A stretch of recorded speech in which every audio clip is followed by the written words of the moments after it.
Welcome to the first episode of the Tipsy Tech Talk podcast, where we talk about technology while getting tipsy. So a little bit of tech talk, a little bit of booze, and booze. Cheers, sir. Cheers. So my name is Joey Ruff. I have been in the hospitality and food service industry for 20 plus years, back of house, front of the house, behind the bar, sitting at the bar, and various locations across America. Now I own a bar, so I will be, I guess I'm the resident alcohol guy, and my partner here is our resident tech guy. Yep, I'm Joseph Freibold. I also have made an appearance behind the bar or in front of the bar. Not to mix drinks, but to drink them. But I am an IT manager for a local IT company that specializes in things like security cameras and wireless infrastructure, complete IT infrastructure, things of that nature. So I won't say that I am an expert or a specialist in any specific kind of technology, but as IT manager, I have kind of a base knowledge of maybe not everything, but enough that I can almost get involved in everything. So we're hoping to bring to you just a little bit of fun to the tech world and a little bit of tech to the booze world, and see if we can accomplish that in a way that doesn't put you guys to sleep or make you doze off. Yeah, we'll make technology fun, and we'll make fun technical. I think the easiest way to get involved into a topic that people would be interested in is to talk about something that everybody has. In this case, smartphones, maybe the evolution of the smartphone and how smartphones came to be, kind of their inundation into our everyday life. Some history, some facts, some numbers, some just all around cool things. But then with smartphones, we also want to talk about how you listen to them, whether that is through headphones or earbuds or Bluetooth or speakers or what have you. So we're going to do all that while drinking a classic old fashioned. Classic old fashioned, that's right. And we're going with the classic old fashioned because this is our first episode. This is the first cocktail. So, I don't know how much you know about an old fashioned, but this recipe first appeared in a newspaper in the early 1800s. I don't remember if it was 1806 or 1820, somewhere in there, but the recipe was pretty simple. It was a spirit, it was a sweetener, sugar, it was bitters, and it was water. And one thing that I realized earlier today that is very different from the glasses we hold in our hand. Ice was not readily available in the early 1800s, so ice was not in a lot of cocktails. They would have actually used just water, and it would have been drank at room temperature. Oh, okay. So the original cocktail recipe would have called for 2 ounces of bourbon, or brandy, or gin, or some kind of spirit. Early old fashions were, before they were called an old fashioned, they could have been made with gin. And so you would take a sugar cube, you would take bitters, and you would take the spirit and pour it in, and then you would add water to it, and you would stir it around to dissolve all of the sugar. Eventually, once ice came into play, things swapped over more to a simple syrup, which is a sugar-water dilution that most bartenders are going to use now. But the reason for that is because there's not enough water in it with the ice to dilute the sugar properly. So they pre-diluted that sugar for you. And then, over time, late 1860s, 70s, 80s, it became to where bartenders were kind of coming into their own. And cocktails were becoming more of a thing. They started adding things to it, making twists on the drinks. Other cocktails like a Sazerac, developed in New Orleans. And so you had a lot of other things being added to your cocktails. like curacao, like liqueurs, things of that nature. And so people would go into a bar and they like, hey, I want one of those whiskey cocktails, but I want it the old-fashioned way. And so that is where the name for the drink came from, and that is where we are now. So Well, that's awesome. So that's pretty cool, Joey. I think a classic old fashioned is a pretty good drink. I myself am not a big fan of super strong orange taste or orange bitters, but the mixture that you've got going on right now is fantastic. Uh, I did not realize that they wouldn't have had ice in their cocktails. Uh, that's an interesting fast fact for me. So I will definitely be taking that one and using it somewhere in trivia night. we'll make it with room temperature later. Oh yeah, I'm sure that'd be Depending on great. how long we go and how many we drink. We will be sipping on these things as we're going through our evening, um, and I'm sure that our conversation will get more lively and more interesting the more that we sip on them, and we'll go from there. But let's jump into a little bit about just the evolution of cell phones, and maybe we can talk about why they're even called cell phones to begin with. That's a good idea. But before we talk about why they're called cell phones, we got to just get into some of the beginning technology, right? So cellular. How long have cell phones been around? Well, the concept of cell phones, right, where you can take a mobile phone and you can walk around and have a conversation with somebody, not right next to you. It's been happening since the 1900s, but the 1940s is pre-cellular. So that would be considered your 0G or your pre-cellular. G standing for generation. Okay. Right? So you've heard of 3G, 4G, 5G now, of course, is a big one. But 0G was the 1940s. It was very similar to push-to-talk radio concepts. Okay. Of course, what is cellular? I mean, it's just radio waves, right? So if you have a walkie-talkie and another person's got a walkie-talkie, you can't talk at the same time. It was not duplex, is what they call that. So you had to push the button, and then you had to let go of the button, and then the next person could push the button to talk. So 0G pre-cellular networking or phones were very similar, where there wasn't duplex.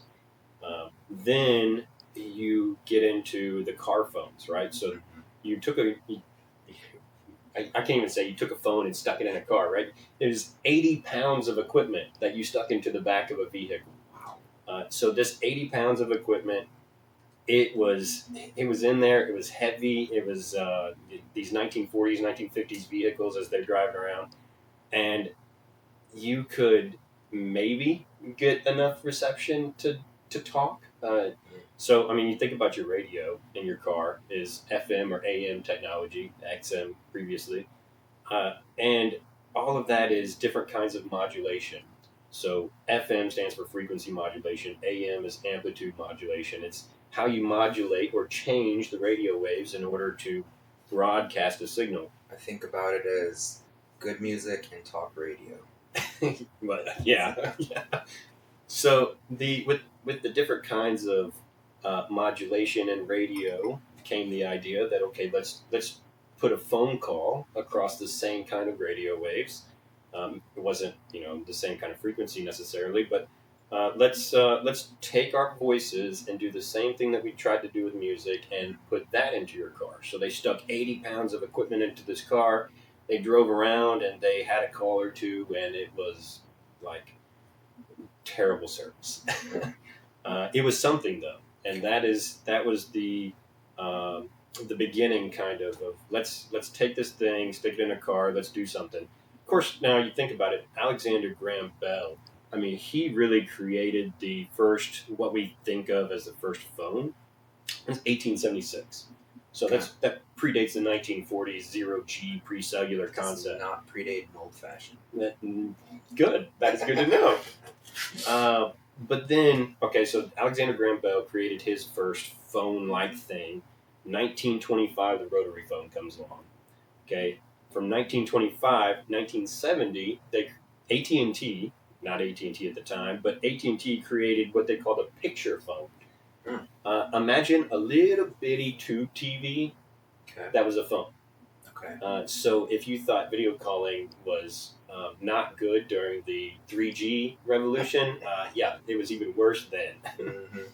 So I can imagine some grandma walking through Target trying to FaceTime somebody on one of those. yeah, I mean, gotta like pick the thing up and hold it around. But so after the 1970s, 1982 comes around, and Nokia made a Senator, which was the first mobile phone. Right? It was not mobile handheld.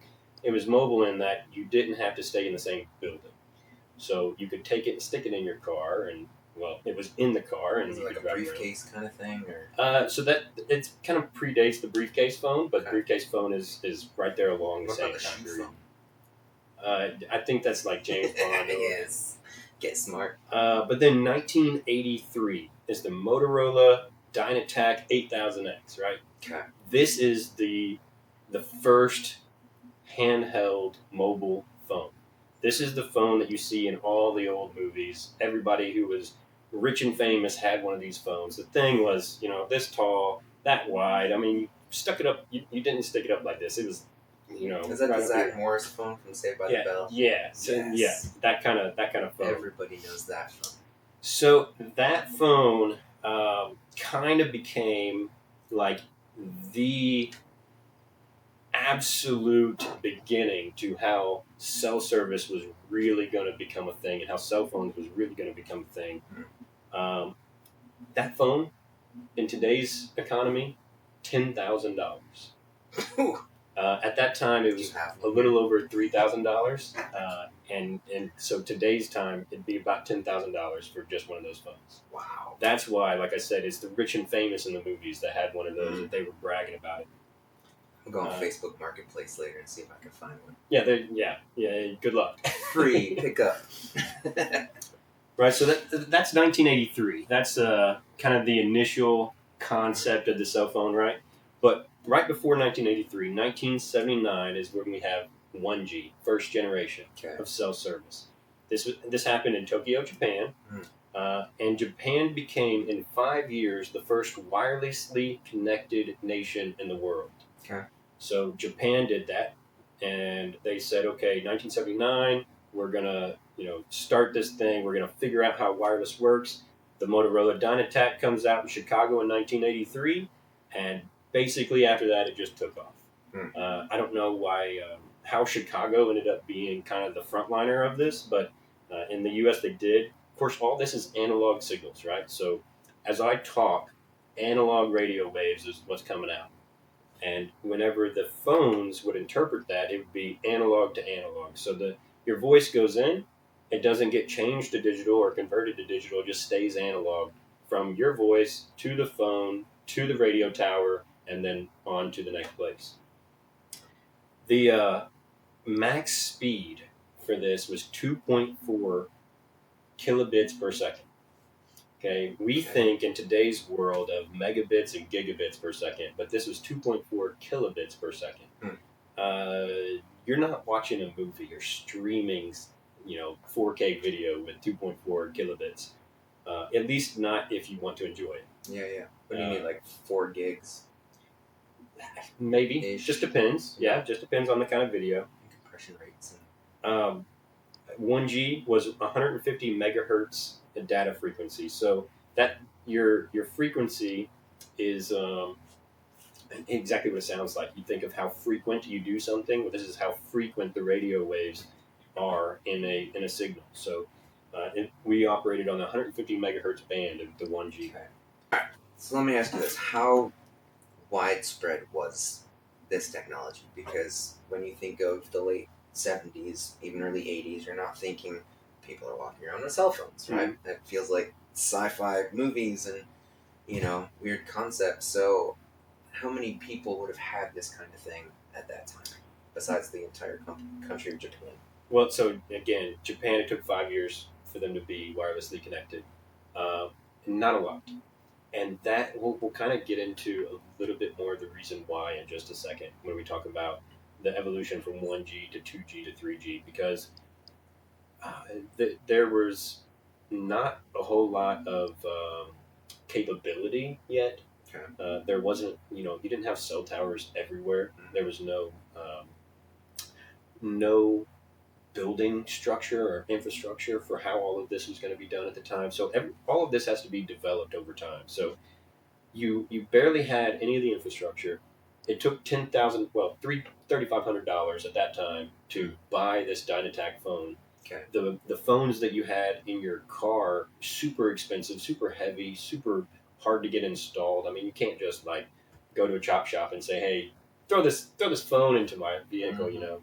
So roll up to the 1970s Best Buy. That's right. Yeah, I mean, you didn't have all of that, so you didn't have a lot of capabilities, right? So Japan was they were leading the charge a little bit. Chicago came in 1983. They introduced this phone, and they said, okay, it's time for the U.S. to get involved. Mm-hmm.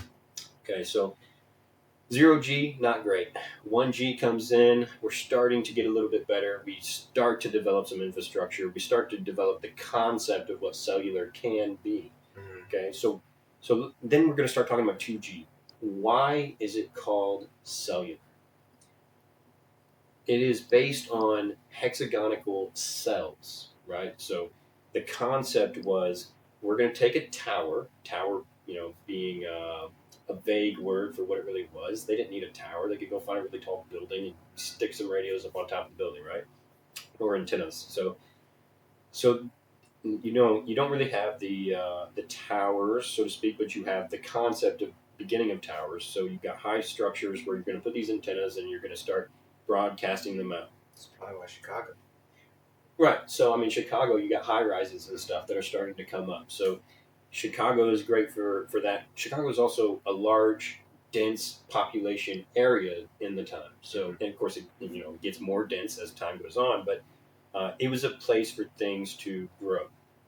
And so that's exactly what happened. Is the concept of cellular started to grow, and what happened was you would put a cell tower in, and then you would have another cell tower that was slightly further down the road, and then you would create this cell for where the tower was. So that particular tower would talk to a group of individuals in its range, and then ideally you'd have a second tower that was close enough that they started to bleed over. So the range kind of crossed over each other. Think of like a Venn diagram. Mm-hmm. Okay, except for it wasn't circles, it was hexagons. Okay. And you would have 7 cells in an area. So you'd have a tower in the middle and then 6 around it. Mm-hmm. And each one would slightly bleed into the other. Mm-hmm. And because of that, the idea was when you cross from cell 1 to cell 2, then you have this handover time where you get into the middle, your signal starts to get a little bit worse or degraded, and then cell tower number 2 picks you back up. Okay. So with 2G, this comes about 1991. Mm-hmm. There was a couple different kinds of technology. You had GSM, then you had GPRS, and you had Edge. Okay. Now we're starting to use digital modulation instead of analog. So your phone is converting that analog signal over to a digital signal. Okay. And then it's then sending out that digital signal from your phone to the antenna, to the cell tower. And this is in the 90s. Yes, early 90s. Okay. Because in the 80s, the only thing digital was music. Yes, and even then, radios were still broadcasting a lot of times on analog radio waves for music. No, I just mean like the pop music of the 80s was very synth. Yes. Mm-hmm. We're getting dangerously close to where we need a second. I know. When that happens, we'll take a word from our sponsor. Okay, so 2G with the GSM, the GPRS, and the Edge technology, it introduced something called TDMA and CDMA. There was also FDMA. FDMA is frequency division multiple access. Okay. T is time division multiple access, and then C is code division multiple access. Okay. All right. So frequency division multiple access. And this is techie. This is kind of nerding out a little bit, but frequency is the changes in the frequencies, right? So I said there was cell tower 1 and cell tower 2 and cell tower 3. Okay, so cell tower 1 says, I'm going to communicate to this person on this frequency. Cell tower 2 says, I'm going to communicate to this other person on this frequency. All right, good. Now everybody has their own frequency. We can talk. Yeah. One cell tower for one person is not great. So that obviously, and it gets, there's more to that, but that's the idea. We're just saying, okay, this frequency belongs to this person, this frequency belongs to this person, and then kind of hands it out that way, and that's how they can talk without interference. Like every phone number had its own frequency. Basically. Yeah, I mean, that's okay. But frequencies there's only so much of frequencies on the radio spectrum where you can actually communicate. So besides the fact that it took one signal to go to the antenna, one signal to come back, okay, but now you also had all of the reserved frequencies. So you don't want airplanes crashing because you're talking on their frequency when they fly through where the cell tower is, kind of thing. So that meant that they had to come up with something different. So they developed this time division multiple access. Okay. And the concept of that was, okay, you have your frequency, but now instead of each person having their own frequency, let's talk on the same frequency. And what they did is they divided that into 8 different sections, 0 through 7. Okay, so if Twister, when you're playing Twister, game, you have you got the board. Not the movie. Yes. Right. Yeah, the game. Yeah. You have the board and it has a spinner on it. Mm-hmm. Okay, instead of it telling you what, a hand or foot to go on, right, it's more of your time slot. So you imagine this thing is just spinning, right? Okay. It's incredibly fast. Mm-hmm. But it says, okay, I'm going to send a signal on this frequency and associate time slot number 0 with this particular call. And then time slot number 1 for this other call. Mm-hmm. Okay, so now on the same frequency, you could now have 8 different time slots. And because it's rotating so fast, it's always sending out the signals on that time slot to the correct person. Okay, but now you went from 1 person to 8 people. 8 people for a cell tower is just not going to do. Not in Chicago. Not in Chicago. So then they come up... Twister. Yeah. So then they come up with code division multiple access. Yeah. Where they said, okay, frequency and time is great, but let's introduce another thing. Let's put a number at the beginning of the signal that says 00 or 01 or 10 or 11. Okay, so then the call is you got person number 1 who's on that time, and they get 00. So then it transmits that signal and receives it on the other side, and it looks for that 00. So now instead of it looking for just any call in general, it's looking for a specific call with a specific code that allows it to only transmit and receive what it's looking for at that time. Okay. So obviously it's not restricted just to 0001, 1011, and there only being 4 more options. So instead of 8, now you got 32. It became this much bigger thing. So code division multiple access just grew and grew and grew. It didn't grow near enough, but we'll get into the next kind of signal in a second. You're wrinkling my brain.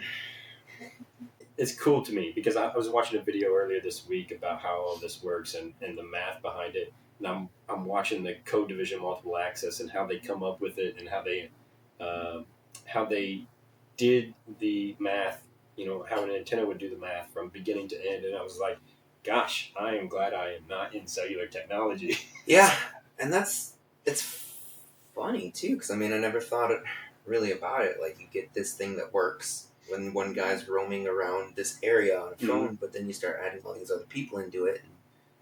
And, essentially you have a bandwidth problem. Yeah, right? and so the other thing, and speaking of bandwidth problem, is, the frequencies were only so big, but the other thing that they happen is they put in guard limits. So you would have, people talking at this particular band of frequency, and then you got people at this particular band, and then they have a guard in the middle. Well, that just meant it took up more space, right? So if you have the band, and then you've got this guard in the middle that takes up more space, you can't use it, the whole thing. So that's one of the reasons why code division multiple access and time and frequency, why they didn't last very long. They Okay. just couldn't. We outgrew them just way too fast. Of course, cell phones are starting to get really popular, and that kind of thing. So 2G. That's kind of the concept of 2G. Hmm. Max speed 14.4 kilobits per second. Okay. So now we're above 10 kilobits per second. So Yeah, now you can watch your like 4K 6 video. times as fast as what it was, right?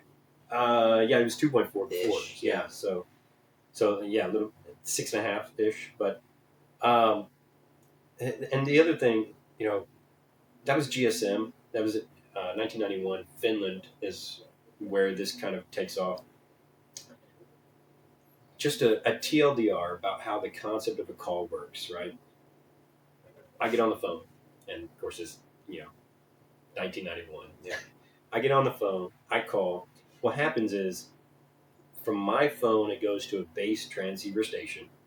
From the transceiver station, it goes to a station controller, right? Station controller goes to a mobile switching center. The mobile switching center then takes it to the remote base station controller, then to the base transceiver station, and then to the remote phone. So that's kind of the path, right? Okay. That's a little bit more granular. In a little while, I'll explain a cell phone call in a less granular but still just as important way that regards specifically the mobile switching center. That's kind of the main base of how phone calls are handled and kind of transmitted person to person. Mm. But this is 1991. 1997 to 1998 is the GPRS, which is the General Packet Radio Service. Okay, now we're getting into speeds of 53 kilobits per second down, with a 26.8 kilobits per second up. We're still not very fast, but we're getting faster. Okay, this generation is where we introduce MMS, so we can start to send some pictures. They're not good pictures, but none of the phones you have are taking good pictures, so it doesn't matter. Mm-hmm. So they had cameras on these phones, right? So we're starting to add cameras to the beginning of phones, or Polaroid. yeah. Except you didn't have to shake the picture. Right. You just shake your phone. Yeah. So now we're not just sending analog signals; we're sending digital. And what's really cool is now you begin to use IP to send packets across the cellular service. So cellular technologies. Super important because that's where everything is headed, right? We're going to send packets and do IP packet switching and things of that nature. Then we have the technology that we call Edge, which was the 2.75 generation, right? Mm. It was done in 2003 by Singular Wireless, later known as AT&T. It was 236 kilobits per second down and 59.2 kilobits per second up. So now we're really getting fast, but still not to where we're watching videos or anything. 2G comes along, 2G disappears. 3G comes in its place. 1998 in Japan is when it first started being used non-commercially, right? So it wasn't in a commercial development. It wasn't for the public. But then in 2001 in South Korea, it became a commercial established standard. So 3G introduces the CDMA in a much broader scope. So it's really doing that code division. So Japan's coming out with 3G technology, and here in America, we're late 90s. Everybody's running around with pagers. Yeah, essentially. Yeah. Okay. Gotcha. Let's pause for a moment here, refill our drinks, and since we're talking about the 90s, we're going to find some random YouTube commercial of Double Mint Gum from the 90s, and we're going to call that our first sponsor for the evening. And we will be right back.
we are back. Our drinks are full.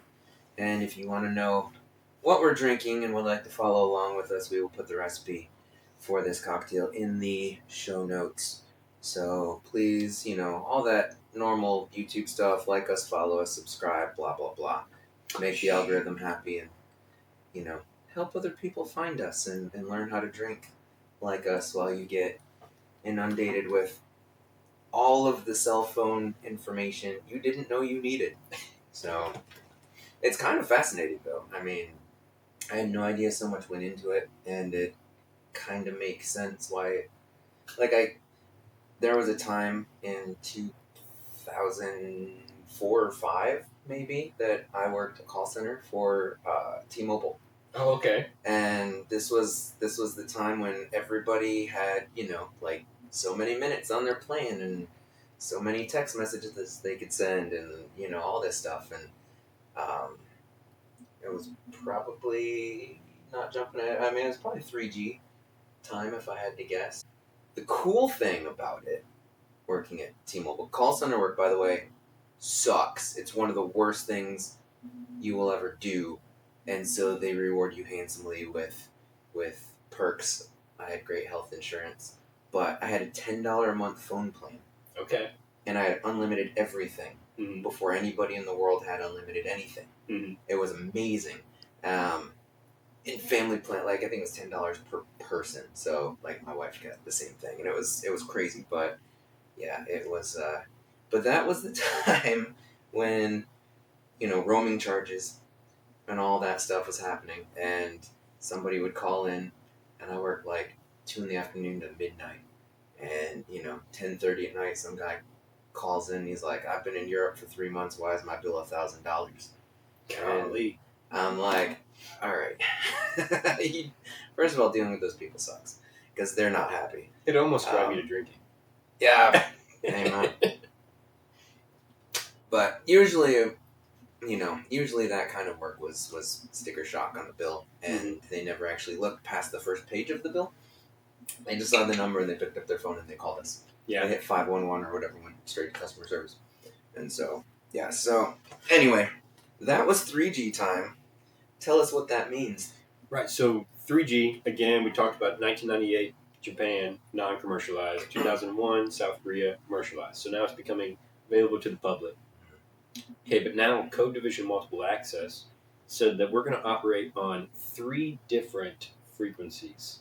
We're going to operate on the 2100 megahertz, the 1900 megahertz, and the 850 megahertz frequency bands. So now all of a sudden we're operating in different sides of the spectrum. We've got that time, we've got that frequency, but now we've got the Code Division Multiple Access. So we've got lots of people starting to get involved in this.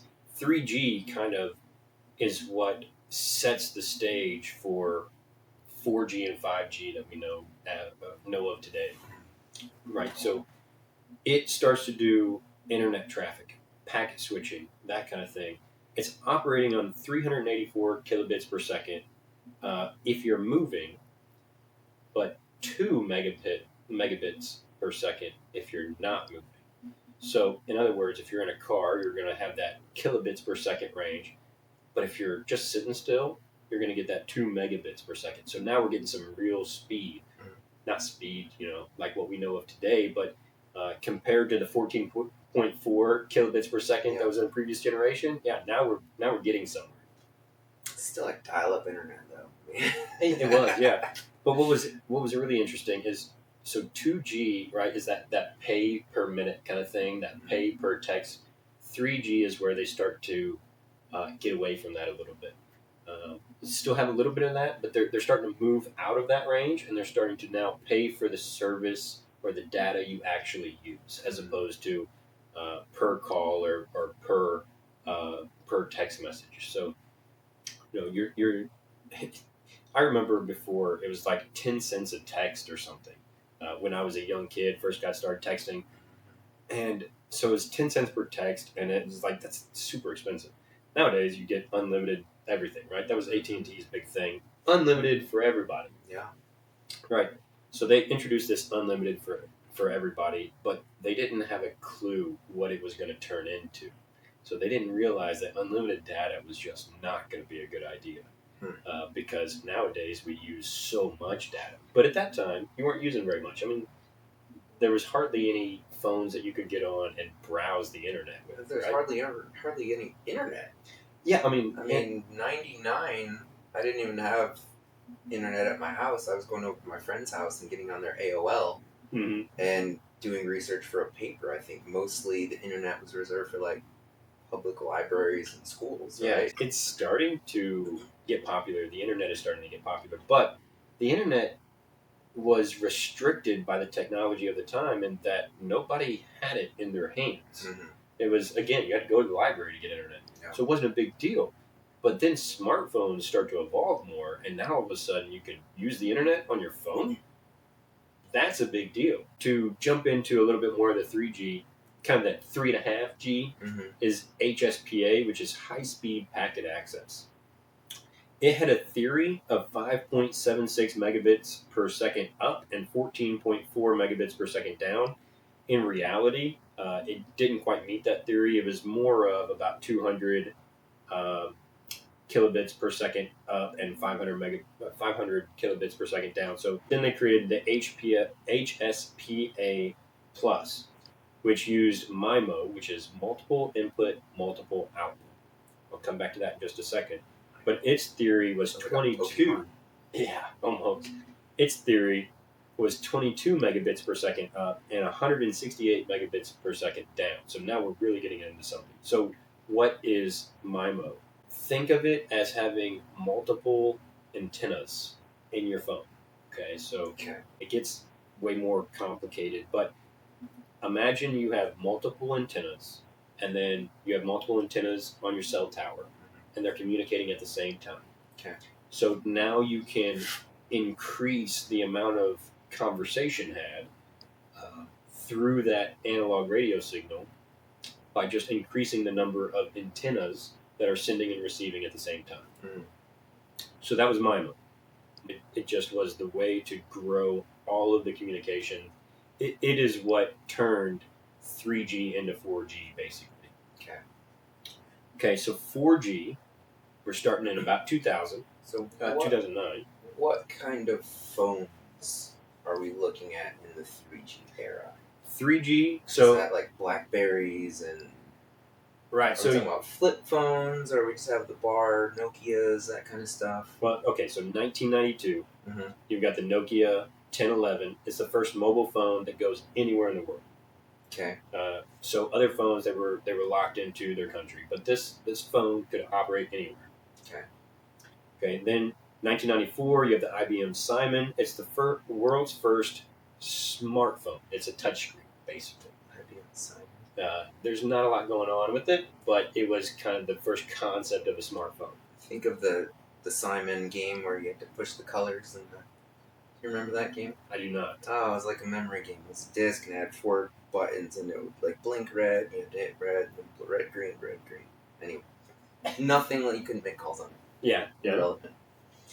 So in 1996, you get the Nokia 9000 communicator. It does emails and fax via that GSM that we talked about earlier. Okay. 1996, the Motorola StarTAC is the first clamshell or flip phone. I have one of those to show you in just a minute. Okay. It's not the first phone with the flip function.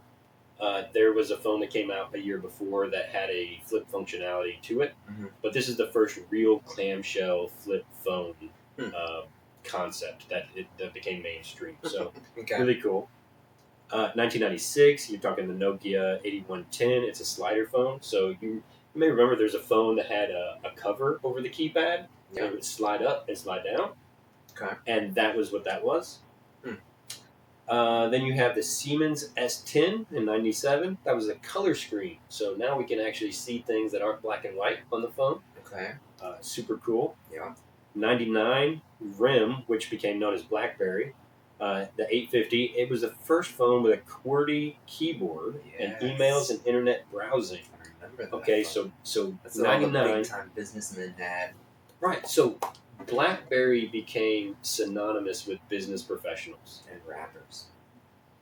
and then later Barack Obama as the president. I mean, that was a big thing for whatever reason. I just remember Jay-Z rapping about Blackberries. Yeah, RIM became Blackberries. Blackberries, they had the corded keyboard.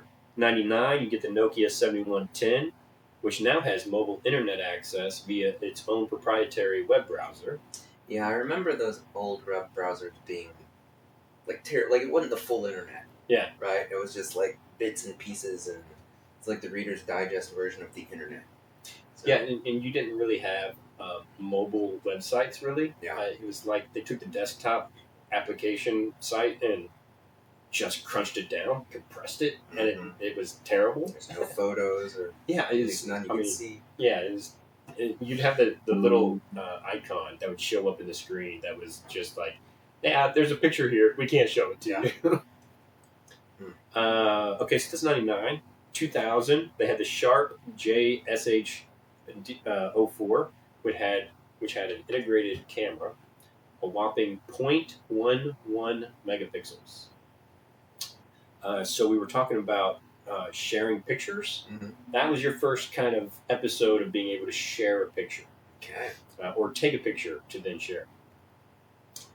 2000, you had the Nokia 3310. It's the most iconic Nokia model ever sold. 125 million models sold. 3310? Yes. I gotta look this up. I'm going to bet using my you 5G technology. I did not have a cell phone until 2003. Okay, so I'm going to bet you had, at some point, a Nokia phone that was a direct descendant of this model. Oh, yeah. Yeah. I have a Nokia phone with me to show you as well. Okay. Show it. It is not the 3310. Yeah, the Nokia. That's the classic bar phone. We'll try and find a picture and splash it up here. So you can see it. So this is the Motorola StarTAC that I was talking about earlier, right? Okay. The first flip phone clamshell. Okay. Okay, so it had an antenna. You can bring the antenna out. I'm glad you did that and displayed the extendable antenna, because when you were talking about the MIMO, I'm like pulling out all the antennas. So that's what I was thinking. I'm like, wow. So this is dual band, which means that it operates on 2 different frequencies. I've got some notes about what frequencies they were. That's wild. That you're going to take out there is the battery. Wow. So the battery was on the front instead of on the back.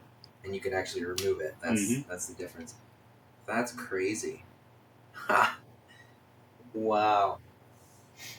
But there's nothing more satisfactory than doing this when you're mad at somebody on the phone. You're like, close the call. You know what? I hate you too.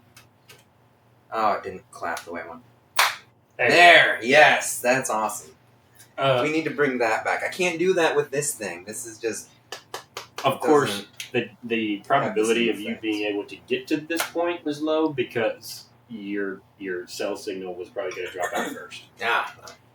But so that's the Still Motorola. gives me satisfaction, even if the other person doesn't realize. First, slam the phone. First clamshell phone.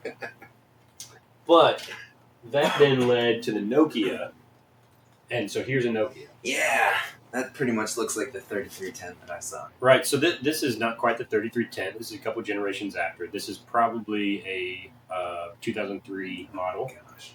In fact, it is. This looks like I don't know, like the remote for like a mini split. That's kind of what this feels like right here. That's the 3595. Just the temperature in this room right now. That phone model was launched in March of 2003. That's crazy. The resolution on that screen is 96 by 65. So super low. It had 8 megabytes of memory, and the dual band I was mentioning earlier, it operates on 850 and 1900 megahertz.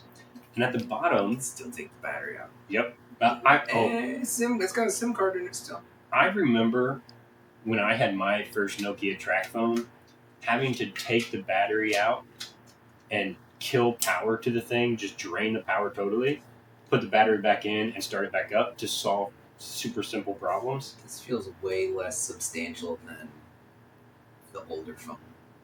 Oh, well, wait until you see the really old phone that I have. Okay, so again, March 2003-ish. Okay. Okay, so we haven't even we're not to 4G yet, but coming after the Nokia phone, we start getting into the BlackBerry 6210. It's the first BlackBerry that had a phone function, like you could actually call on it. The previous BlackBerry didn't have a call function. Oh, I guess I remember that. But then you get the BlackBerry Messenger. That is what kind of led into IM and text messaging for today. BlackBerry kind of led the charge in that. 2004, you get the Motorola Razr. You know what I don't see on your list? What's that? T-Mobile Sidekick. T-Mobile. That was, or maybe it wasn't. Who made that? I don't think. I mean, I know T-Mobile carried it because I worked for T-Mobile. But what was the Sidekick phone? Was it Motorola? Might have been. No, it's 4G too. Yes, the Sidekick it postdates all these.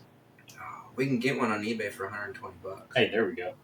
It won't work. It won't we work. Can't use it, but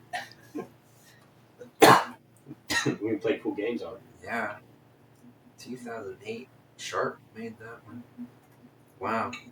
Man, this is a throwback, man.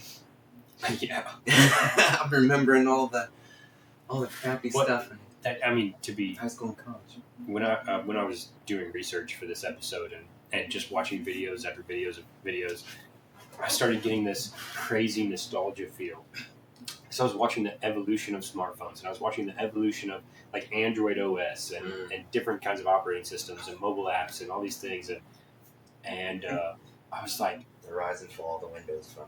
yeah, it was like I was watching all of this happen in just a screen. And, I'd watch a video that was 18 minutes long or something, and in 18 minutes, I'm reliving the last 25 years, and it's so crazy and cool to see. But 2004, the Motorola Razr. right, I think so that was my first phone. that was my dad's first phone. Yeah. I remember. Well, okay, I it was think not my dad's first phone. My dad up had. until about 5 years ago, my dad still had one of those. Oh, yeah. Because he was That very was my resistant. dad's first cell phone. I think was the Okay. Motorola Razr, Man, or that's the a good first phone. flip phone, or whatever it was. Yeah. I don't know, but. Oh, such a good phone. So it was the best-selling clamshell phone of all time at that point.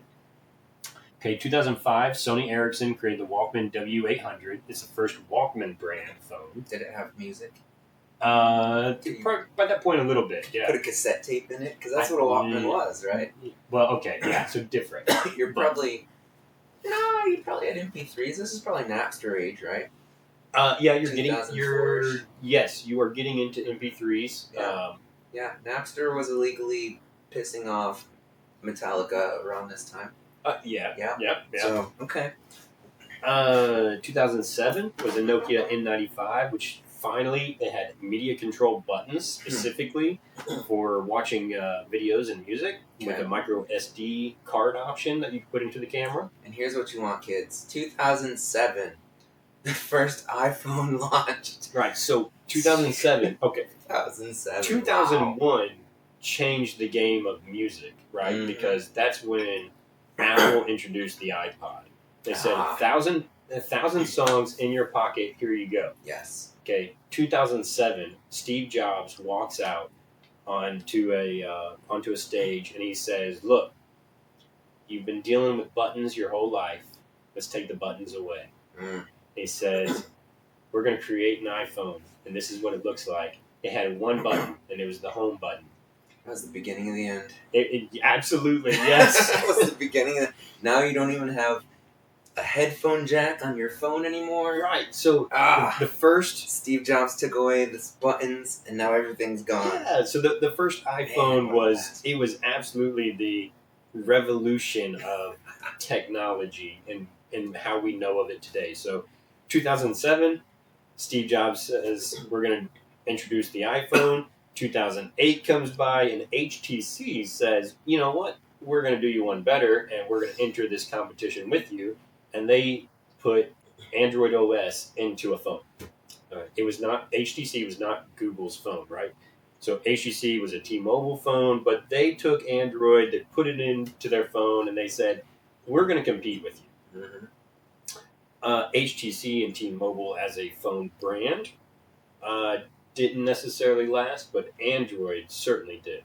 And what was unique about Android was not proprietary. Because Google and Samsung didn't produce their first Android phone, it was something that was open to everybody. So all of these different brands started saying, okay, we're going to take this Android operating system that's been created and stick it in our phone. Yeah.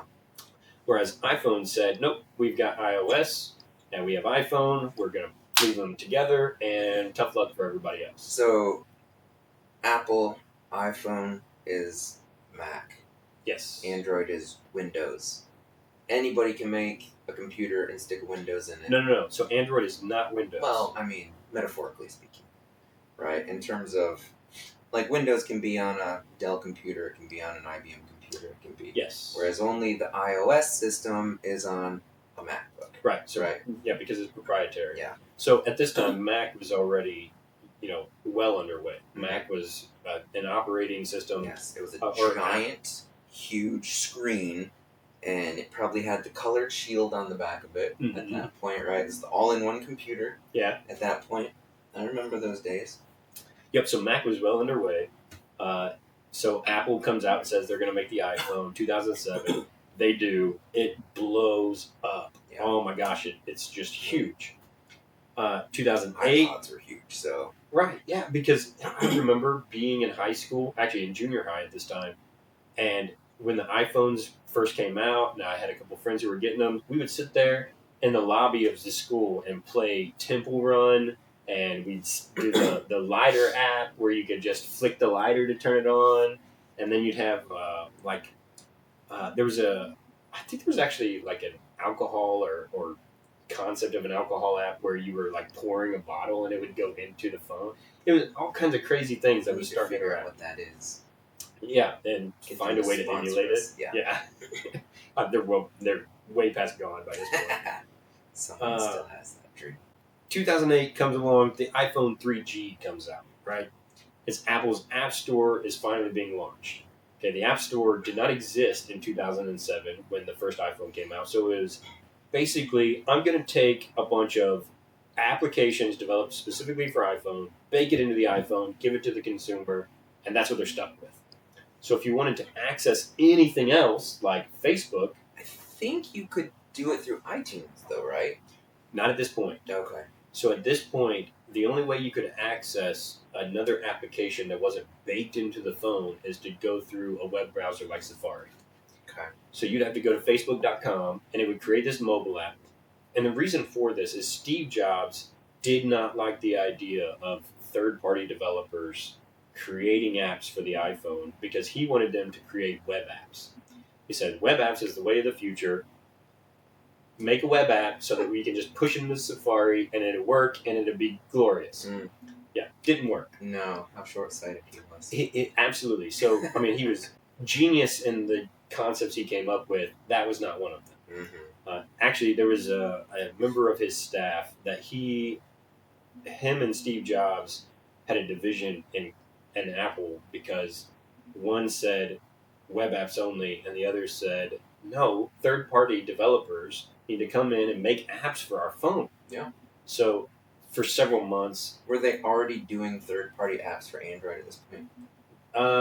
No, because this is 2007. Okay.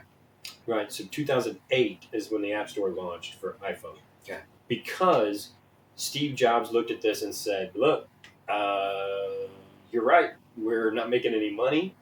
The App Store needs to be a thing, and we need to let developers create apps for us.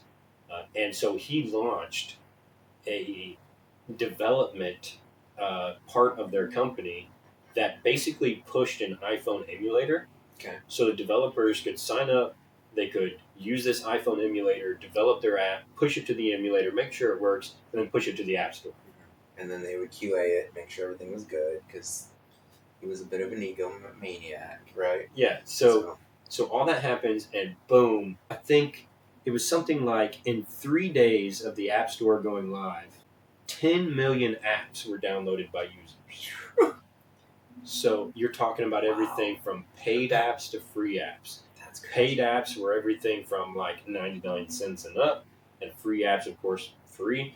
But you had all kinds of different And applications this that were is developed. back before ads controlled your free apps, right? Right, because actually, what's you mentioned that, but iAd was put into iOS 4, which is where ads could suddenly become a part of the application. It's the worst. Yeah, it was one of the most controversial changes to the App Store industry that there was. But we're still talking 3G, Yeah. right? So 4G doesn't exist yet. So going from 3G to 4G happens in about 2009. Okay, everybody's heard the term LTE, long term evolution. Okay, Nobody knew what that meant, but yes. Right. Yeah. I mean, you saw the LTE go across your screen. Right. That was it. Yep. Right. So LTE was actually not the only 4G technology that was developed or the standard that was developed. There was also something called WiMAX. Okay. So LTE standardized in 2004, right? But it was released in 2005 and adopted in 2009 in Sweden. Okay, so that's where the 4G 2009 comes from. Okay. WiMAX is developed and launched in June of 2006 in South Korea. Got it. LTE beat out WiMAX as the popular standard.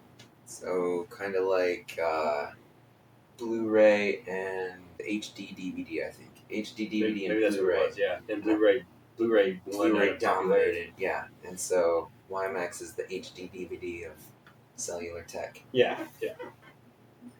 So LTE, it is a fully IP packet switching with using orthogonal frequency division, multiple access, and MIMO. Okay, so I'm not going to get into the techie of what orthogonal frequency multiple division access is. It means they have braces. It's fine.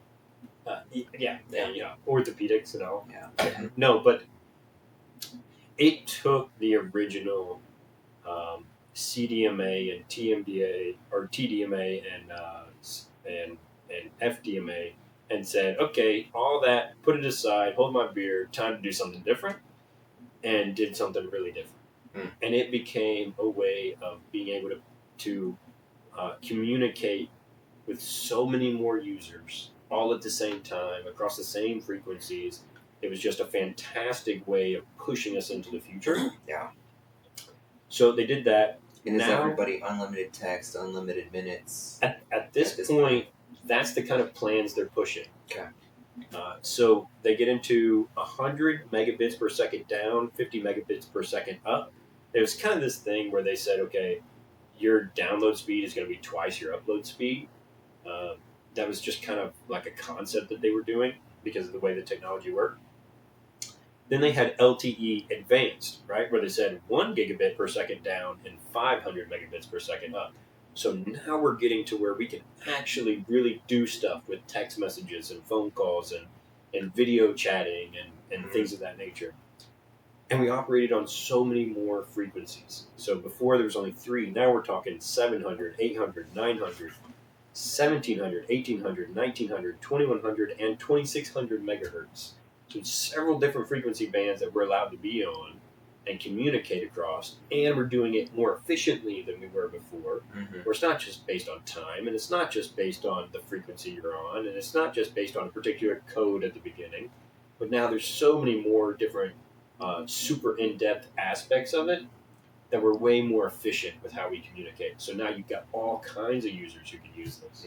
Smartphones as we know them are becoming the mainstream way of using a phone. You're no longer using a Nokia phone or the keypads at the bottom of your phone kind of thing with a small little bitty screen or the clamshell phone. Like that is becoming a thing of the past. Now, obviously, you still have those people who they are hesitant. A QWERTY keyboard though, like a physical keyboard. Right. So that was. When I was junior high, an English major, so people would be like texting full sentences with colons and semicolons, and people are like, "Why are you doing that?" LOL. It's a text message, right? So the iPhone comes out 2007. QWERTY keyboards are still there. Yeah. I had a QWERTY keyboard on whatever kind of phone I had at the time, Mm-hmm. where it actually horizontal slid upwards. You had the QWERTY keyboard. Yeah. I don't remember what kind of phone that was, but I do remember it was a Verizon phone for whatever reason. And I remember going to a football game Mm-hmm. for our high school, and me talking to somebody who had a touchscreen phone. I was like, you know what? I'm going to always love having the QWERTY keyboard because I've got physical buttons to touch, Mm-hmm. and you're going to make way more typos than I am. Yeah. I was so adamant at that time that I was going to always have a QWERTY keyboard, and now I have a Samsung Galaxy S22 Ultra that does not have a QWERTY keyboard. Well, that's the problem, right? I mean, you have one of these phones, you think you're going to love it forever, you drop it in the toilet, and then you can't get a new one. You have to get the next model up, and you're like, man. So, do you have a stat on how many people have dropped their phones in the toilet? No, but I'm sure if you ChatGPT or Google Gemini that question, there's probably a stat for it. It may be totally made up, but there might be a stat for it. Oh, I need to figure that out. Maybe we'll find that out and put that in the show notes, just for curiosity's sake. So we've got 2008, the iPhone 3G we mentioned. 2009, we got the BlackBerry Curve. We're moving from BlackBerry Business to BlackBerry Consumer. So there's more of a focus on that. 2010, the Samsung Galaxy S is released. Yeah, it is. 2011, the Galaxy Note N700, which was Samsung's first phablet, right? It was the phone tablet, which just means it's a bigger phone. Is that the one that had the pen? Yeah, so you got a stylus with the Note. Yeah, I had that. We're going to name this camera before the 3rd episode. Hey, that'd be cool. Actually, no, we need to let our watchers and subscribers name the camera. There you go. Write into us. We don't have an email address yet, but write into us. Put in the comments down below. Yeah. Comment what you want us to call our camera. What would the camera be named? We need something to cuss out every episode. Okay, so Galaxy S is introduced in 2010. 2011 is the Galaxy Note. 2012 is the iPhone 5, which introduced the Apple Maps and an updated Siri. So now, we're talking about AI. Siri was kind of an AI. Not at all the kind of AI that we conceptualize today with ChatGPT, but it was the beginning of the end in the world of language learning module. Doesn't feel that long ago, but that's like what 12 years. Yeah, 13 years. That's when this was. Crazy. Okay, so then we have 2013, the iPhone 5C. The C stood for cheaper. Oh. So they took the iPhone 5 and said, how can we make it less expensive? And so they put it out there with the C on the end. Mm-hmm. And the iPhone 5S came out at the same time, and it introduced fingerprint unlocking. And the S meant studlier. I think the S meant speed. I think is what they said. Faster and more expensive. Yes. So then later on, 2013, the Nokia Lumia 1020. Super powerful camera phone. It was 41 megapixel. Cool. Just absolutely crazy for the time. But it was Windows Mobile 8. Okay, so everybody remembers the change from Windows 7 to Windows 10, and there was this bane of existence in the middle called Windows 8 and then Windows 8.1. And never a 9. Right, they just skipped 9. But that's because 8 was so bad we're going straight to 10. No, 8 was so bad that within the first several months of 8 being released, they went to 8.1 and nixed so much of 8. Mm. Right, but the mobile phone that this Nokia Lumia was developed on the Windows Mobile 8 platform. So they took Windows, stuck it in a phone. The camera was great, but the rest of the phone sucked. Oh, my mom had one of these, right? Okay. I remember sitting there and playing with the different tabs, basically, or you had the little icons for different things. And I don't know how many people remember Windows 8 and 8.1, but you could resize your options, the things that you would select, and then you could move them around, and it was super interesting. Mm. My mom really liked that phone, and then poof, it was gone again. Basically, I mean, Windows Mobile. She dropped it in the toilet. I don't remember what exactly it was that happened. I actually think that the reason she had to get a new one is because the Windows Mobile just stopped being supported long enough for her to keep using it. Yeah. Okay, so she had that phone. It goes away. 2014 iPhone 6 Plus, which is Apple's first version of the phablet. They just made it bigger. Then you have the Samsung Galaxy S6 Edge in 2015. I don't know if you remember this, but the advertisements for this phone was people in a restaurant, and they would have the phone sitting on the table, and you could see a notification come across the edge of the screen. So it was super small. And instead of it being on the face of the screen, it was the edge. So it just had an edge notification. It was nifty. It was a neat idea. The curved screen was cool. I think the idea behind it and what was going to make it super popular just didn't quite take off, but it was the flagship phone for Samsung at the time. Yeah, I had that one. It would like glow green on the edge. Yeah. Mm-hmm. Then you have 2015 Google's Nexus 6P, which introduced Android 6.0. Oh, the other thing about the S6 Edge that was really neat is it introduced kind of the concept of fast charging, where you could get a 4-hour charge by charging for 10 minutes, which was really nice. And the battery was starting to be useful, I guess. Okay, so then you go into 2016, the Google Pixel, 2017, the Galaxy S8 Plus, 2017, the iPhone X. Speaking of batteries, what is your take on, because it feels like, you get a phone, you have it for a while, it's great, you love it, it's the best phone you've ever had, and then it updates, and then it updates, and then it updates, and then it updates, and your battery only lasts 2 hours. Are the cell phone companies doing that on purpose to make you upgrade? That's what everybody really wants to know. I mean, right? I don't think so. I think it is the way the batteries are made. Your battery starts to degrade in quality. Operating systems become more resource heavy, so they're using more of your battery as you're using it. A lot of people fail to close applications. So they'll have an application open, they'll leave it open all day, that drains the battery because it's working in the background. Let's see. I believe you, but if I look at my tabs, I have 1, 2, 3, 4, 5, 6, 7, 8, 9, 10, 11, 12, 13, 14, 15, like 18 tabs open right now. Yeah. So all right. That's part of why I'm not the exception to that rule. I'm closing them all right now. I had a Galaxy S3 Mini, I think is the first Galaxy phone I had. Mm-hmm.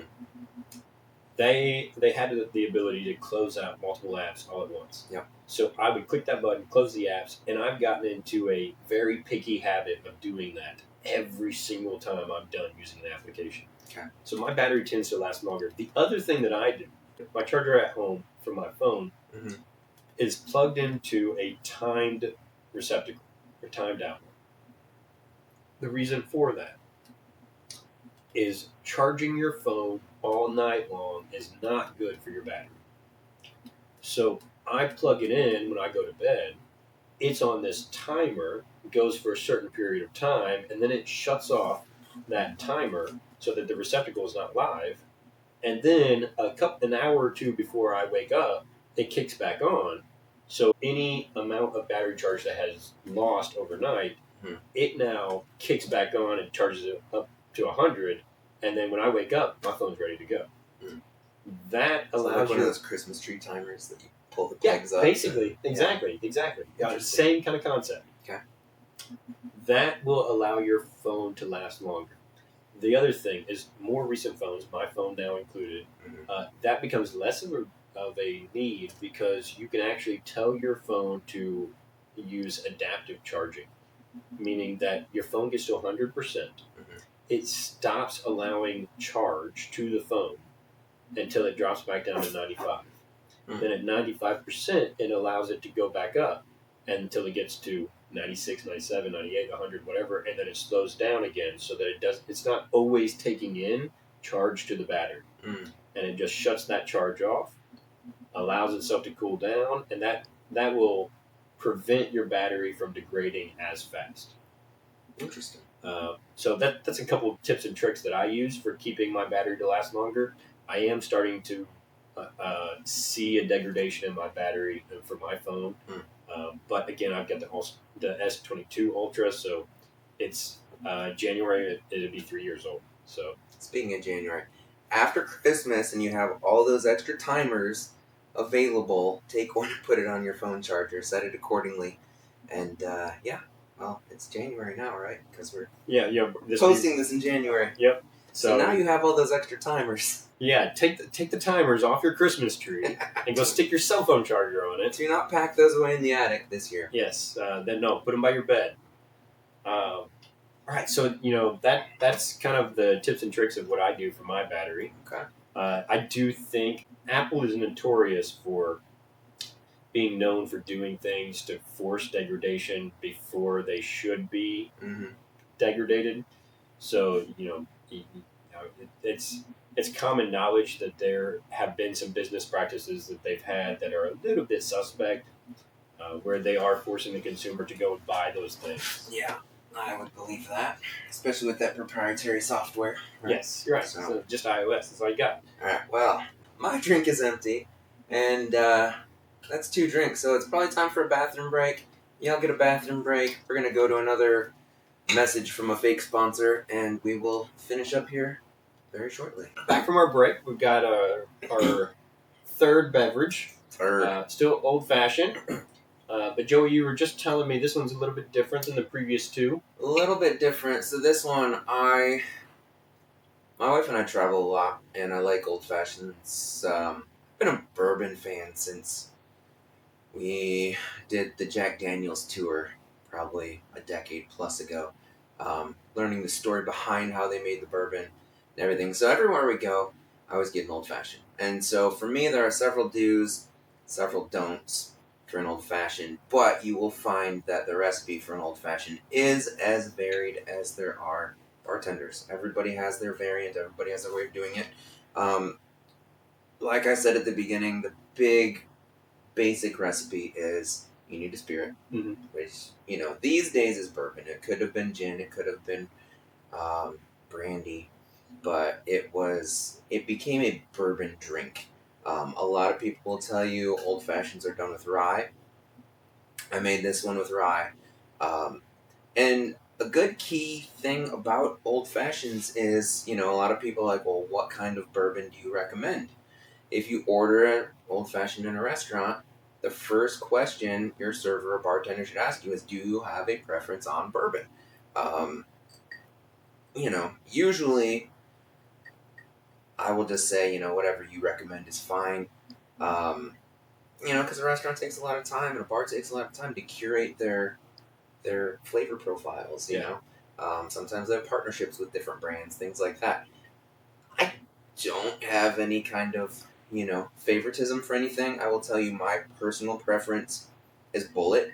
Bullet just is a solid bourbon, really good price point, $30-ish a bottle, and you can find it literally everywhere. Yeah. It's great by itself if you're just drinking it neat. You can drink it over the rocks. You can make a cocktail with it. The key thing about selecting a bourbon for an old-fashioned, in my opinion, is don't go for the basic well bourbon. That's not going to be... it'll be fine probably, especially if you don't know what you're doing when it comes to drinking.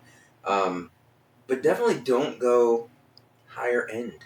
I've had people come in and order like a Weller old-fashioned, Eagle Rare old-fashioned, a Blanton's old-fashioned, and you're throwing your money away because Blanton's... I bartend in Nashville for all. Blanton's in Nashville can run you $18 to $25 a pour, 2-ounce pour. Yeah. It's crazy.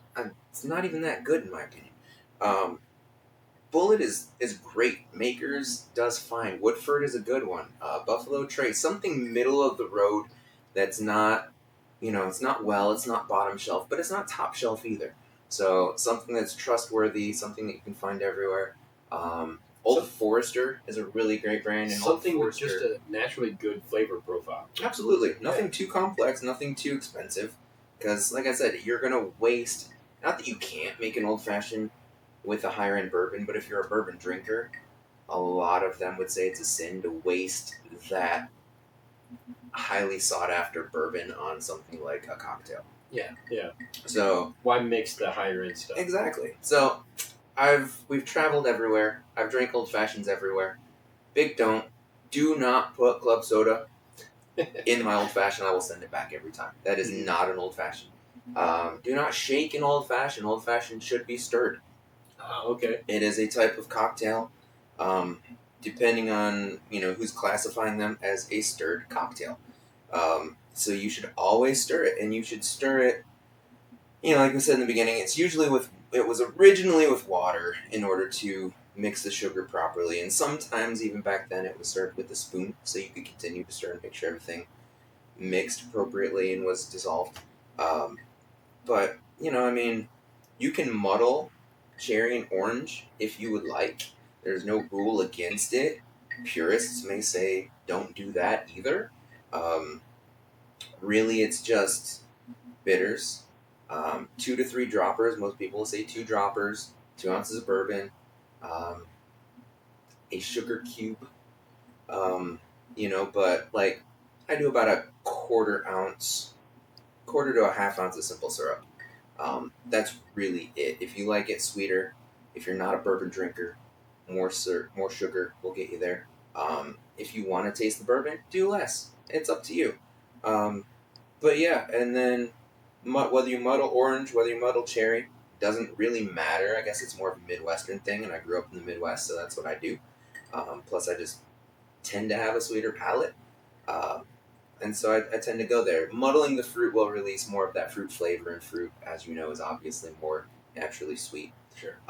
So with this one, why this is different is the first two I did muddle the fruit, and I did do bullet bourbon, but my bullet bottle is relatively low. So I did bullet rye in this one, and I did the cherry on the side with a little sword pick because I'm a pirate, and I did the grated orange peel in which I squeezed the effervescence of the orange over the glass, and then I rubbed it around and dropped it in like I'm a big fancy bartender from New York City. And the great thing is when you bring it to your nose, as we were talking earlier, it's like you can smell the freshness of the citrus immediately. Yeah. And it just does something to you. It's like it wakens your senses, and you're like, yeah, I want this drink. And so then you drink it, and it's great. But the rye, some people argue that old fashioned should be made with a rye. Really, it should be made with whatever you like to drink. But the rye is a little more peppery. It's a little spicier, depending on who makes it, than a bourbon. So it does change the flavor profile of the drink. Not everybody likes rye. But yeah, this is pretty darn awesome. For the third drink of the night, this is pretty awesome. It is. So, and my only problem with drinking is that the more I drink, the faster I drink. Yeah, that is true. And funny thing on that, here's a free tip for you. You know that old adage they say, beer before liquor, never sicker. Liquor before beer, you're in the clear. Yeah. You can fact check me. Take me to Snopes. Write in the comments if I'm wrong on this. But I don't think there's really a scientific basis on how that works. I think it's rate of consumption. Mm-hmm. You're going to drink a beer way faster than you're going to drink alcohol. Sure, yeah. So if you're setting the pace of the night by drinking beer, you're putting down 16-ounce pints of beer, and then all of a sudden you move to a 2-ounce pour of bourbon, and you're killing that with the same veracity that you're drinking beer. Yeah. You're going to be putting down way more bourbon right. at a way higher alcohol content, and you're going to feel really, really, really bad the next day. So if you start drinking liquor earlier in the night, you're drinking it at a much slower rate. Right. And when you move to beer later, you're drinking beer at a much slower rate. Your rate of consumption is a lot slower. You're not drinking as much overall. Hence why I believe that adage holds up. So. I think it does. I think the other thing that I have started doing in my personal life is a lot of times I'll drink a beer earlier in the day, where I'm having a maybe not at noon. I tend to coffee in the morning, one or two to get me going. I like that Sunday church beer. Right. Yeah. I tend to not want to put a beer into the mix until about 3:00. Okay. And then about 6:00 is when I start mixing in some kind of bourbon to my Yeah. drink. And what I find that to be is, I'm drinking a beer or two or three on a weekend, between 3 and 6, whatever it is, and then in the evenings, I'm starting to slow myself down. I've been working all week long doing something, or lots of somethings all week long. So in the evenings, I'm trying to slow myself down and drink a bourbon and relax. Yeah. And I think that's where the benefit of the bourbon comes in, where I don't have to drink, several bourbons to start to feel it. Yeah. I'm going to drink one bourbon or one mixed drink, and okay, now I'm starting to relax. Yeah. Starting to calm down. The craziness of the week is starting to disappear, and then I can drink a second one on top of that and feel the same thing. Yeah. That's exactly why I like vinyl.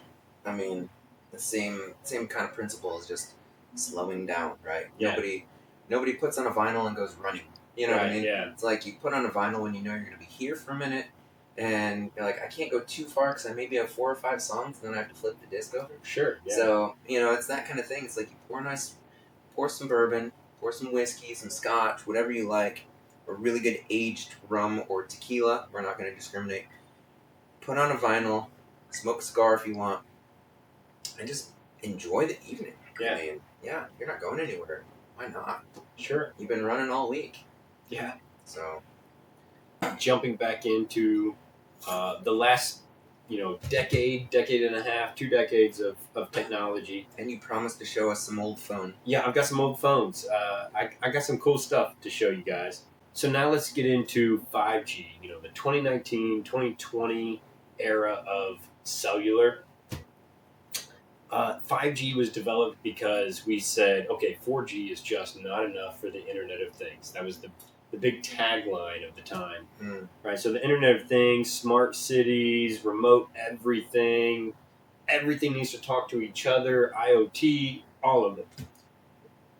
Okay, so then we developed TDD, which is time-divided duplexing. And then we added on top of that beamforming, and we talked about massive MIMO. So we talked about MIMO before, which is multiple input, multiple output, but now we have massive MIMO, which is taking that massive input, massive output, and just absolutely blowing it up, right?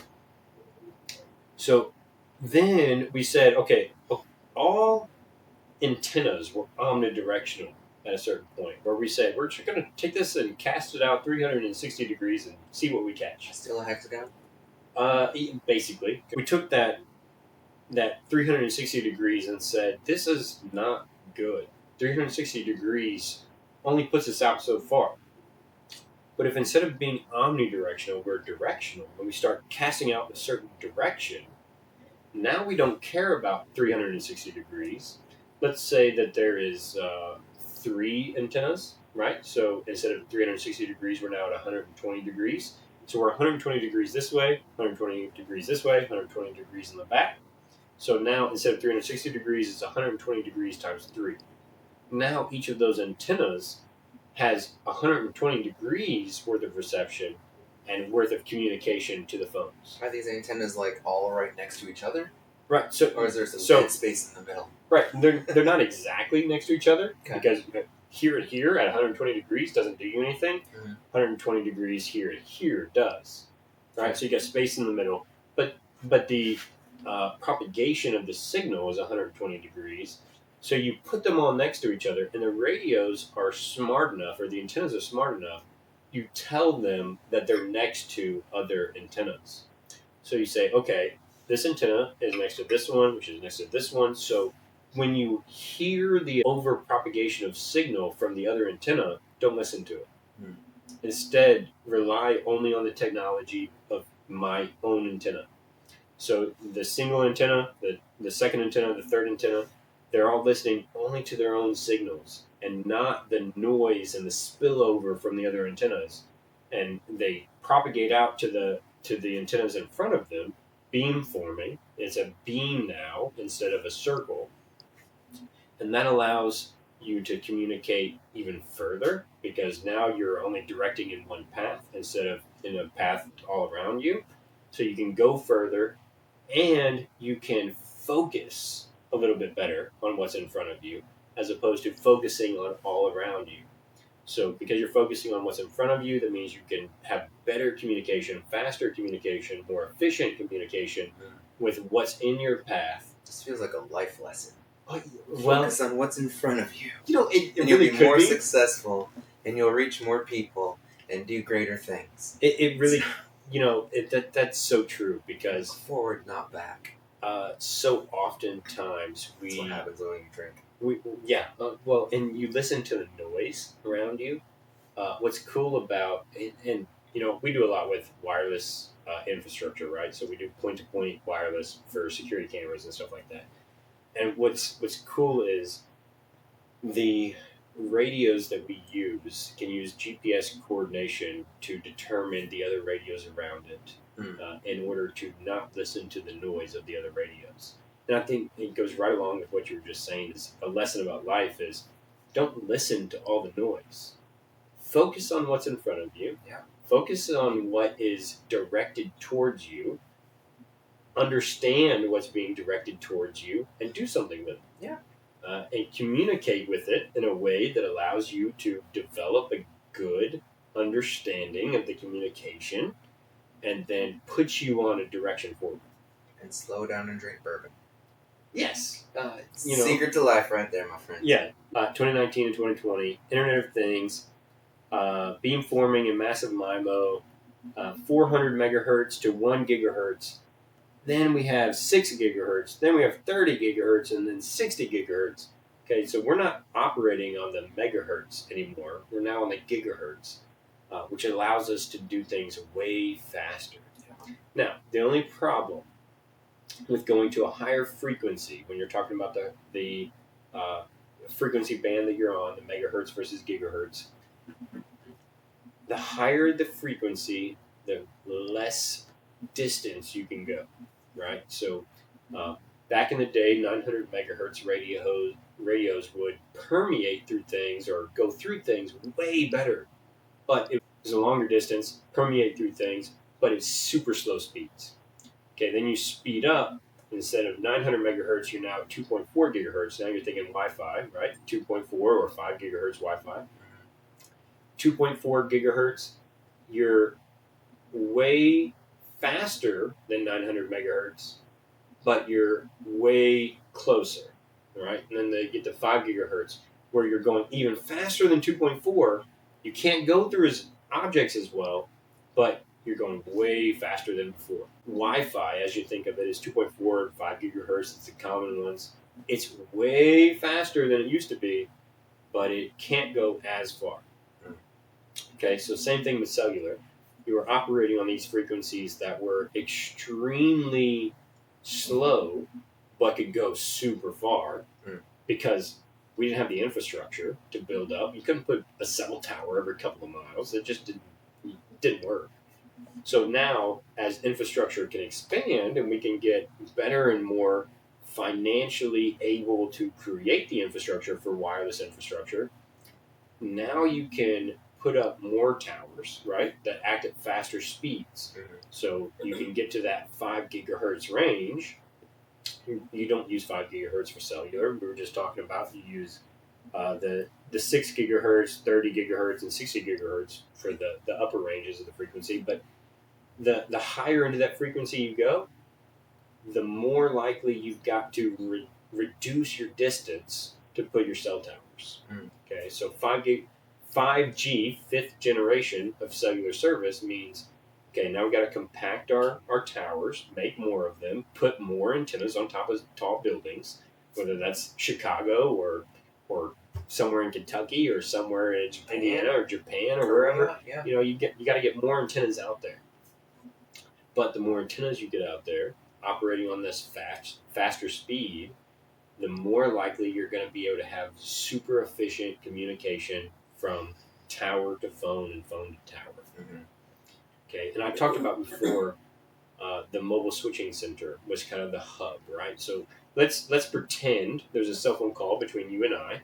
I'm pretending. So I'm going to pull out my phone, wherever I put it. It's a Nokia. Yeah. Oh yeah. Let me.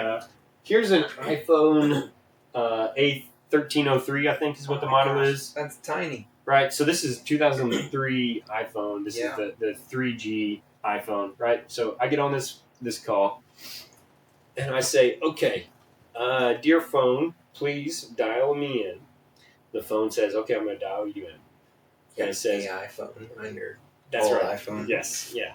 So the Alexa, please call Joseph Rival. oh, don't say that too loud. My phone is I don't have an Alexa down here. I call on this iPhone and I say, dear phone, connect me to the mobile switching center. The mobile switching center says, okay, I see where you're at. I'm going to then contact whoever you're trying to call. So I say, okay, mobile switching center, I'm trying to call Joe. And the mobile switching center says, Joey's phone is actually registered with another mobile switching center.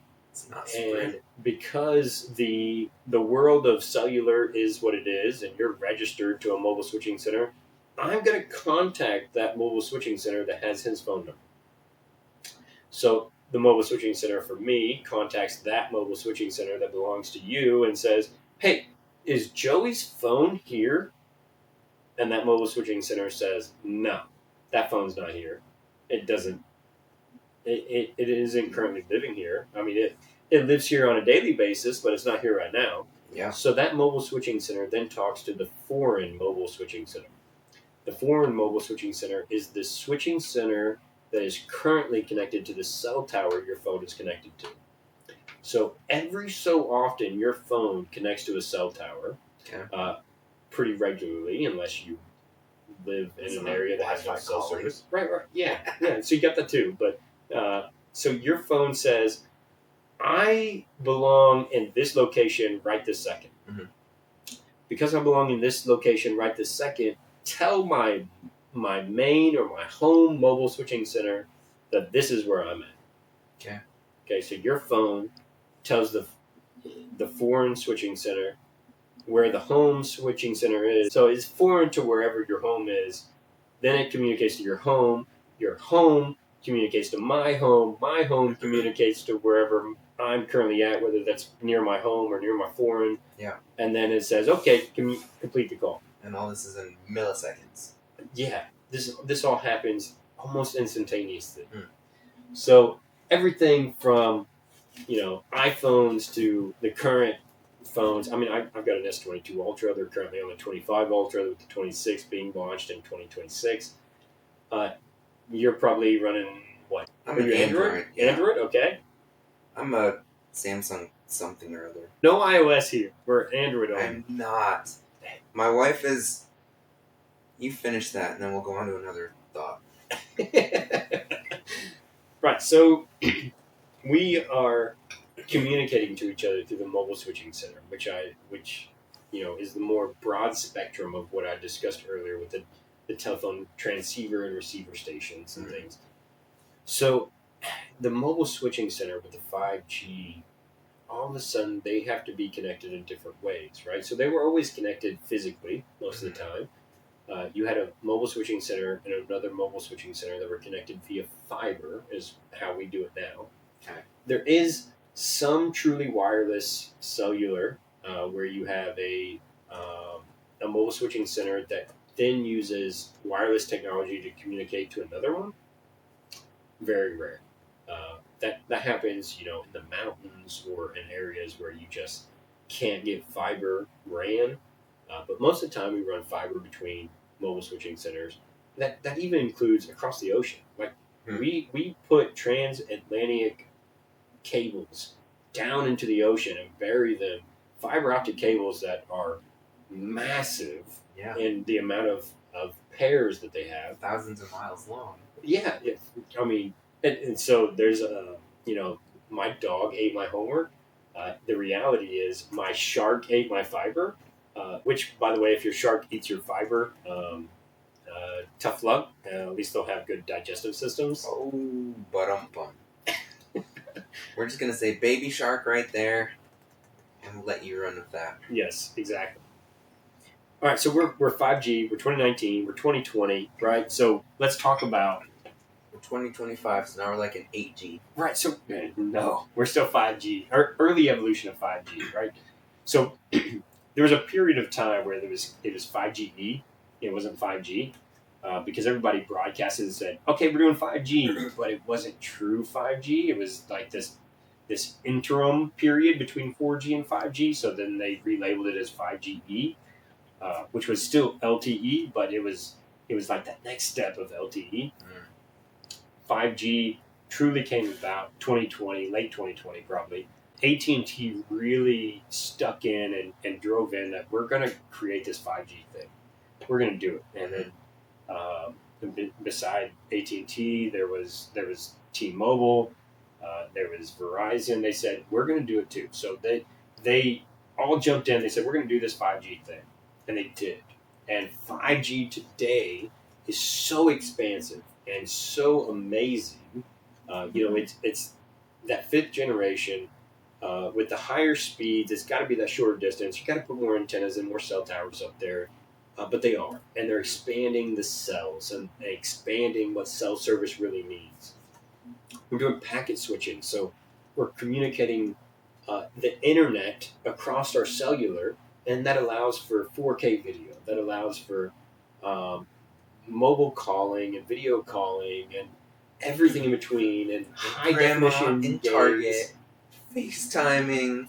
With no headphones. Right, so FaceTime was not a 3G thing. It was the end of 4G and beginning of 5G thing. The FaceTime became super developed, and Android said, okay, we're going to create a video call thing too. And I don't think it didn't create the notoriety that FaceTime did just because FaceTime had a name. Right. Whereas Android was just, okay, we're going to video call. Like, okay, that's cool. But Facebook Messenger was already doing that, and FaceTime was already doing that. Yeah. So it didn't have the notoriety, so Android didn't get all the kudos for that. But it created this beautiful, crazy, chaotic thing that is the Internet of Things and cellular smartphones today. It is this amazing thing that we started that has grown and blossomed into chaos, whatever the chaos is. Mm-hmm. And it started with things like this.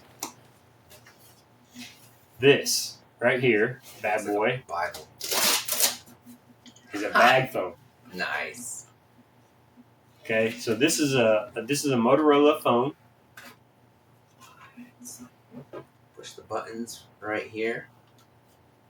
And then you call. I feel like I'm in the army right now.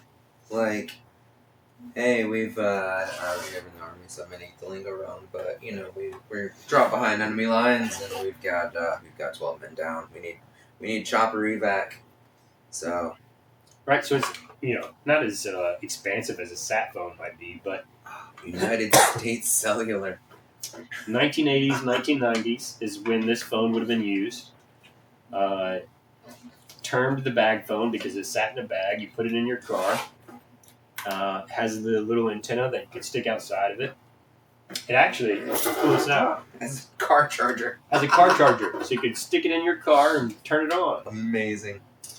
Okay, so that's where all this, the concept of cellular started was right here, and it's like Kim Kardashian's grandfather, probably. yeah. So. I think so. Actually, there's a local plant here in this county that used technology like this to communicate back in the 90s. Crazy. So that's what this is from. Of course, we showed a couple of the other phones earlier. The Motorola Smart Track. Okay, then we went to the Nokia, and then we have another Motorola phone. Yeah. This bad boy, which is the V220 flip phone, launched in March of. Does the antenna go No, up? I'm sorry, late of 2000. No, this antenna's stuck. Stuck. It's exactly where it is. And this one doesn't have an antenna at all externally. Yeah, externally, yeah. So this one had a VGA. That one's got an Audi. This one has an innie. Yeah, it's just like belly buttons, right? It's like technical terms, by the way. Yeah, for sure. This camera was a VGA 4x zoom camera. It was done by Singular. It was Motorola. It was GSM technology, which meant it was on 2G networks.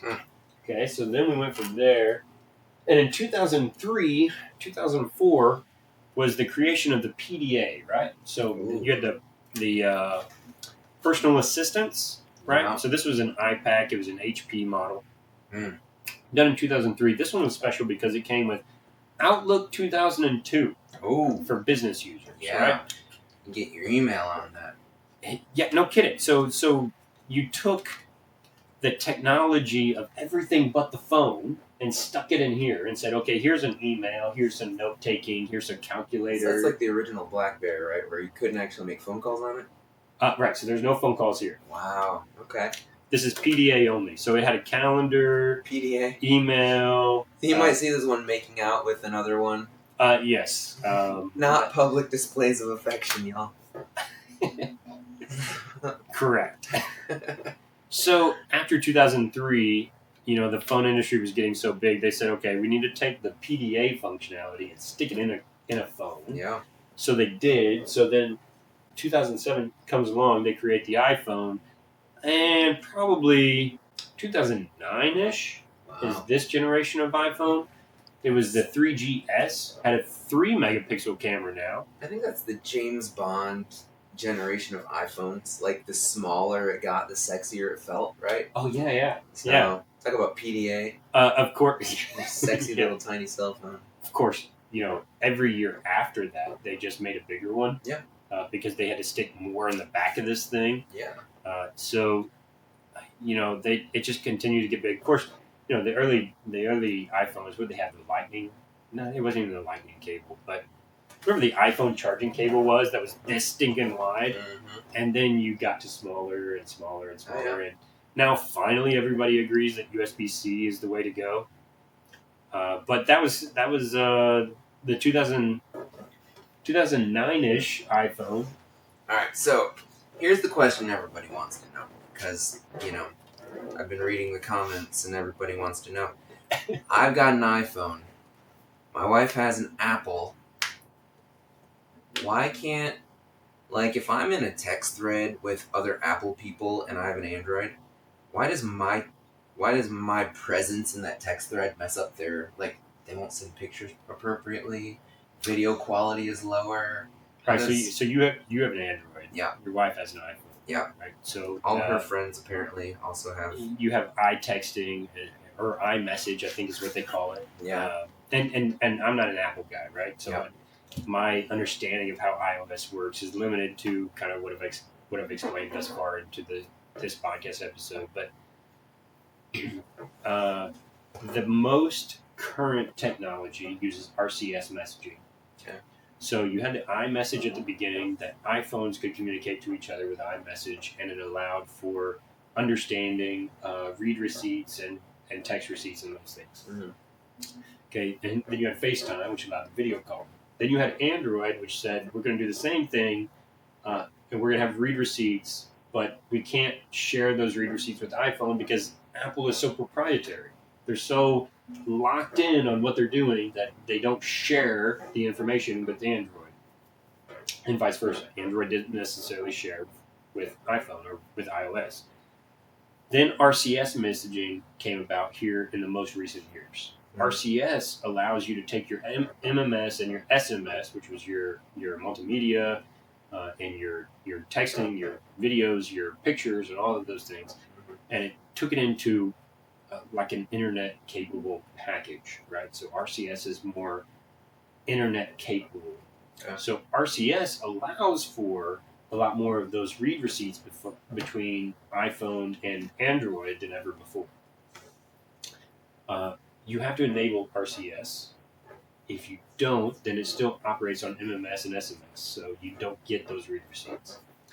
The RCS communication is a couple years old, but is just now beginning to become super popular in that it is starting to become enabled by default on most phones.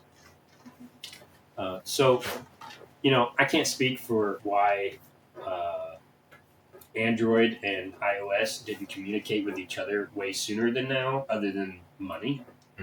Each one wanted to make their own money. Google proprietary software. Yeah, so proprietary software.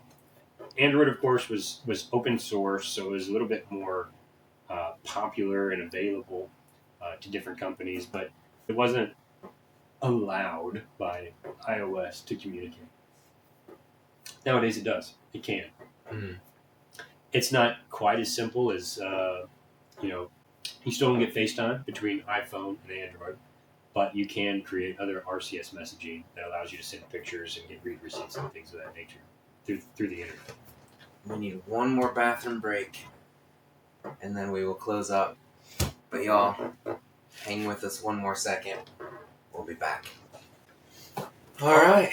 Well, y'all, we're back, and I have certainly learned a whole lot more about cell phones than I ever thought I would ever know or want to know, and it's been super eye-opening.